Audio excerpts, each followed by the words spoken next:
नमस्कार दोस्तों, आप देख रहे हैं एसआर नॉलेज टीवी। दोस्तों, कथावाचिका और भजन गायिका जया किशोरी जी सिर्फ देश में ही नहीं बल्कि विदेशों में भी बहुत ही ज़्यादा फेमस हैं। आज हम आपको इस वीडियो के ज़रिए जया किशोरी जी का जीवन परिचय, उनकी लाइफस्टाइल बायोग्राफी के बारे में पूरी जानकारी बताएंगे। तो दोस्तों, उससे पहले हमारा आपसे निवेदन है, अगर आप हमारे चैनल पर पहली बार आए हैं और अभी तक आपने हमारे चैनल को सब्सक्राइब नहीं किया हुआ है तो जल्दी से चैनल को सब्सक्राइब कर लीजिए, वीडियो को लाइक कर दीजिए और ज़्यादा से ज़्यादा हमारे सभी दोस्तों के साथ शेयर भी करिएगा। दोस्तों, जया किशोरी जी जब नानी बाई मायरो गाती हैं तो उनको सुनने वाले दर्शक खुद ब खुद झूमने को मजबूर हो जाते हैं। दोस्तों, बता दें कि करीब 9 साल की उम्र से ही आध्यात्म से जुड़ी होने के कारण जया किशोरी के पास ज्ञान का सागर है। उनका नाम तो वैसे जया शर्मा है, लेकिन अपने प्रशंसकों के बीच वह जया किशोरी के नाम से ही जानी जाती हैं। Jaya Kishori ji life management tips और मोटिवेशनल स्पीच के लिए चर्चित हैं। वे जीवन से जुड़े अलग अलग विषयों पर समय समय पर सेमिनार और वेबिनार के जरिए अपनी बात रखती हैं। दोस्तों, सोशल मीडिया पर भी जया किशोरी जी के प्रशंसकों की लिस्ट बहुत लंबी है। उनके लाखों नहीं करोड़ों संख्या में फॉलोअर्स हैं जो उनकी कथा और मोटिवेशनल विचार सुनने के लिए बेताब रहते हैं। जया किशोरी जी भी अपने प्रशंसकों के पूछे गए सवालों का जवाब बहुत ही अच्छे और विनम्रता सहित देती हैं, जिसके कारण उनके सवाल पूछने वालों की भी लाइनें लगी रहती हैं। दोस्तों, जया किशोरी जी का नाम जया शर्मा है। उनका जन्म 13 जुलाई 1995 को राजस्थान के गांव सूजनगढ़ में एक गौड़ ब्राह्मण परिवार में हुआ था। जया किशोरी के पिता का नाम शिवशंकर शर्मा है, जबकि मां का नाम सोनिया शर्मा है। वहीं उनकी एक बहन भी है जिसका नाम चेतना शर्मा है। छोटी सी उम्र में ही भागवत गीता, नानी बाई का मायरो, नरसी का वाद जैसी कथाएं सुनाकर प्रसिद्ध हुई जया किशोरी की निजी ज़िंदगी में भी काफ़ी चर्चा होती रहती है। राजस्थान में जन्मी जया किशोरी वर्तमान में कोलकाता में अपने परिवार सहित रह रही हैं, लेकिन उनकी प्रसिद्धि पूरे देश ही नहीं बल्कि विदेश में भी है। जया किशोरी ने अपनी स्कूली पढ़ाई कोलकाता के महादेवी बिड़ला वर्ल्ड एकेडमी से की। उसके बाद उन्होंने बीकॉम की पढ़ाई पूरी की हुई है। करीब 9 साल की उम्र में जया किशोरी ने संस्कृत में लिंगाष्टकम, शिव तांडव स्तोत्रम, रामाष्टकम, मधुराष्टकम, श्री रुद्राष्टकम, शिवा पांचार स्तोत्रम, दारिद्र्य दहन शिव स्तोत्रम आदि कई स्तोत्रों को गाकर हजारों श्रोताओं को प्रभावित किया है। 10 साल की उम्र में जया किशोरी ने अमोघ फलदायी संपूर्ण सुंदरकांड गाकर लाखों लोगों के दिलों में विशेष स्थान बना लिया।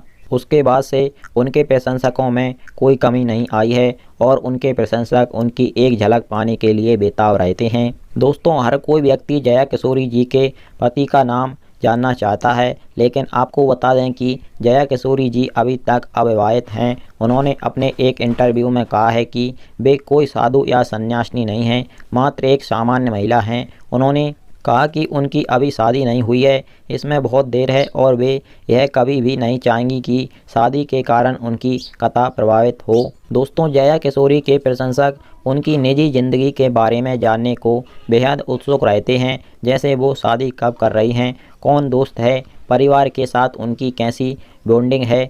इंटरनेट पर भी ऐसे सवालों को बहुत सर्च किया जाता है। सोशल मीडिया पर भी उनकी शादी को लेकर अक्सर सवाल पूछे जाते हैं। जया किशोरी ने ऐसी ही एक वीडियो में अपनी शादी को लेकर चर्चा की है।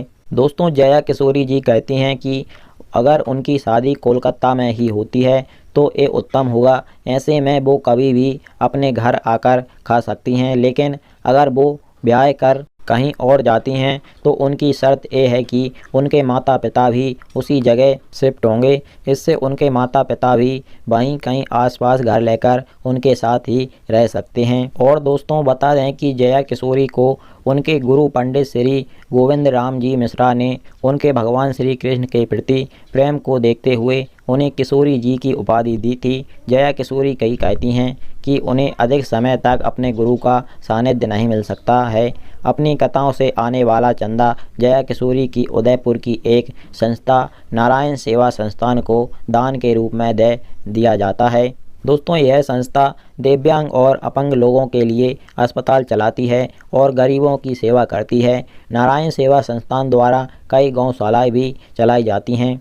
दोस्तों, जया किशोरी जी के निजी जीवन के बारे में बात करें तो उन्होंने अपने एक इंटरव्यू में बताया था कि वो बचपन में बहुत नटखट हुआ करती थीं और उनका अध्यात्म की ओर बहुत ज़्यादा लगाव था। बचपन में वह एक जगह पर नहीं बैठ सकती थीं, इसलिए वह अपने आस पड़ोस के घरों में आती जाती रहती थीं और उनके पड़ोसियों का भी उनसे बहुत लगाव था। दोस्तों, जया किशोरी जी को बचपन से ही कथा और भजन गाने का शौक़ था, इसीलिए वह हर समय कथाएं सुनने और भजन गाने में ध्यान लगाती थीं। इसलिए उन्होंने 9 साल की उम्र में ही कथा करनी शुरू कर दी थी और आज उनकी कथा और मोटिवेशन का जादू पूरे दुनिया के सिर चढ़कर बोलता है।